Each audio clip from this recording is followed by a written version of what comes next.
Last week, it was Say who found her torch nearly snuffed, so she was elated to hear Jeff Probst announce it's time to drop your buffs. We're talking Survivor, Season 48, Episode 4 on Grover Served.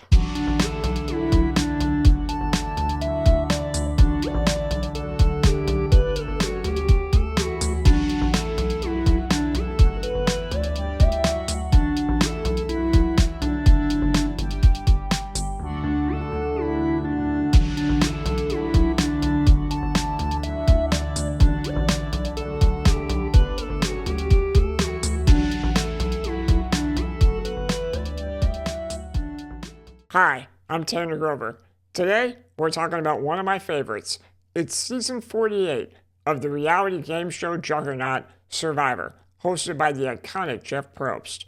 We have 18 castaways, all vying for that $1 million prize, and it's the new age of Survivor. We don't do it in 39 days, now we do it at a breakneck speed, 26 days, with more advantages, twists, turns, blindsides than you could ever hope for. But before we get into the details, if you could go ahead and smash that subscribe button, as if you were smashing a coconut, just looking to satiate your thirst. You're tired, you're dirty, you're covered in sand and bugs, everyone's lying to you. Who knew that island life could be such a pain in the ass? And while you're at it, please go ahead and click that notification bell so hopefully more of me shows up in your feed. A friendly reminder that Grover Served is not a spoiler-free program. My goal with this episode is to get you excited about possibly tuning into this new age of Survivor. Now, there are other trendy shows out there that are more relevant, I guess, in 2025. You have Deal or No Deal Island or The Traders, but let's not forget that many of those colorful characters get their start on the show that really started it all. It's worth checking out. Our 18 contestants have been split into 3 tribes, Siva, Lagi, and Vula, easier understood by me as the orange, purple, and green tribes. Vula has been to tribal council 3 weeks in a row. We start episode 4 with Cedric, Mary, and Say coming back to camp, just dismayed by another tribal. Say is especially distressed at the events that took place at tribal. She feels really betrayed by Cedric, someone who she felt was her number one, but now he's exploiting her rivalry with Mary to try to gain some sense of power in the tribe. Now, I don't have a lot of sympathy for Say's gameplay, as it's been highly erratic to say the least. Even though she feels that Cedric has betrayed her, she just assumed stab him right in the front whenever she gets the chance.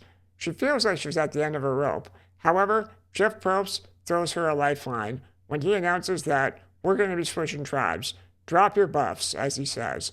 And no one is more excited about this than Say. Over the next half hour or so, we follow each of these tribes back to their respective camps, where everyone tries to recalibrate and re-strategize their gameplay.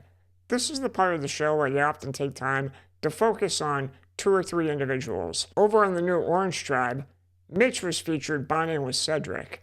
Now, Mitch suffers from a stutter, and much to his surprise, Cedric overcame a stutter when he was a young kid. Over on the new Purple tribe, we have Eva connecting with David. Now, this is significant because David finds himself as the only male on the new tribe.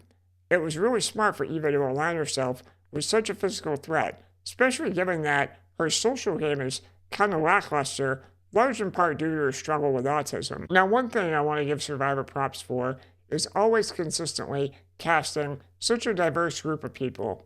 This year, we have Mitch with the stutter and Eva with autism. In the past, we've had trans people, even amputees competing. Representation matters, and I want to take a second to acknowledge someone that has been marginalized this season, and that's David. That's right, David's girlfriend dumped him before he came on the show because he wasn't wealthy enough. What a bitch! And David's even gone on camera saying that he's going to win the money for her. Now, as a stuntman, I don't know if you've taken one too many hits to the head, but dude, what are you thinking? Listen, I wasn't really rooting for you before, but I wouldn't hate it if you won. But if you do win, please, for the love of God, don't spend the money on her. Up next is the first immunity and reward challenge with the new tribes. And it's another relay. It's kind of like this during the early part of the season. And it does get a little bit monotonous. You can always see people land a sandbag onto a platform or assemble a puzzle piece so many times. I wish there was a little bit more variety early on in the game. Regardless of that, the new Green Tribe still comes up short, which for these people is a totally new experience because everyone on the new Green Tribe had won previously. So we head back to camp, where Thomas, Shaheen, and Joe, original Purple Tribe mates, are now pitted against Kyle and Camilla, originally on the Orange Tribe.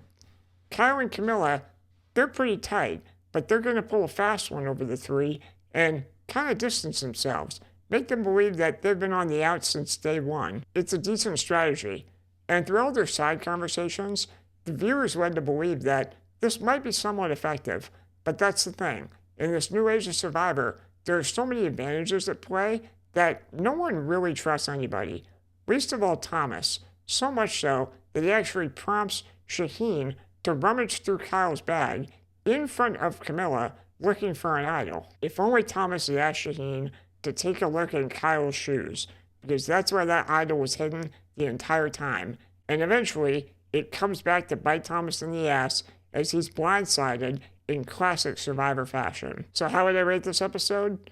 I'd have to give it 2 glasses. 1 glass because the first half of the show, where you're getting to know people, they're providing backstory, a lot of it just feels like some kind of watered down after school special. It's just not my vibe. The other glass I have to give to the repetitiveness of the immunity challenges, especially early on, right? It's always a relay that ends in a puzzle. I like it later on where it's some kind of gross food challenge, and even the endurance stuff. All that's very compelling to me. What saved the episode, though, was Kyle's performance at Tribal Council. I had no idea that that guy could be that manipulative. I think it was really impressive the way he lied out of both sides of his mouth. Even though he used his idol, I still feel like Kyle has plenty of protection. Camilla has an extra vote that I'm willing to bet she would use on him or her to help them both advance another round. And then I think that Joe and Shaheen, they actually believe that Kyle doesn't want to work with Camilla. That's pretty stellar gameplay thus far.